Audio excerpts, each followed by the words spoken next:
In 356 BCE, in the Macedonian city of Pella, a man was born who would change the course of history, Alexander III of Macedonia, later known as Alexander the Great.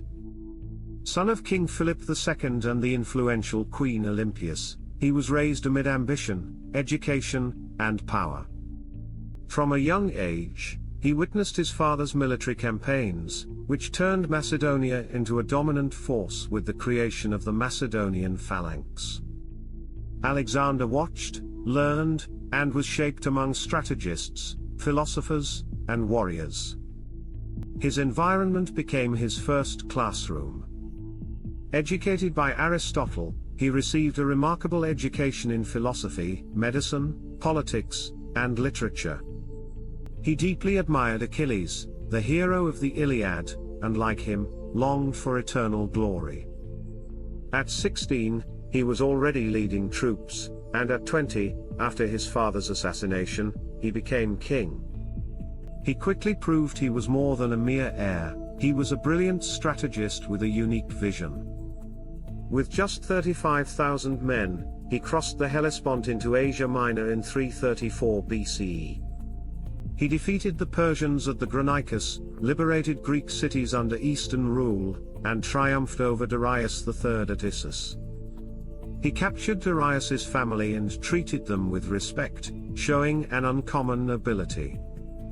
His military tactics, based on mobility and strategic use of cavalry, were revolutionary, but what truly set him apart was his desire for cultural integration. In Egypt, he was welcomed as a liberator and founded Alexandria, which would become a beacon of knowledge for centuries. At the Temple of Amun, the oracle greeted him as a son of God, reinforcing his belief in his divine destiny.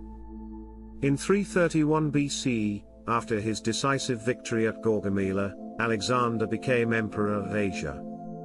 Yet he didn't stop there, he crossed deserts, founded cities, married Roxana, a Central Asian princess, and encouraged his soldiers to marry Persian women. His dream was to unite East and West under a single civilization. He reached the Indus River, but his exhausted troops refused to go further. He returned to Babylon, where he began planning new campaigns.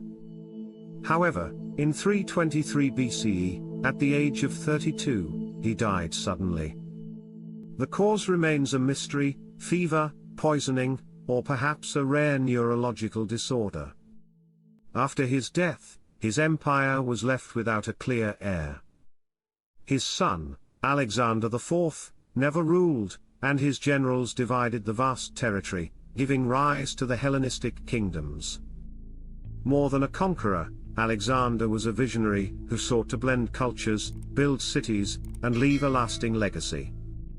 In the words of the historian Plutarch, it is not right to say that Alexander died young, but rather that he lived as if he were born to never grow old.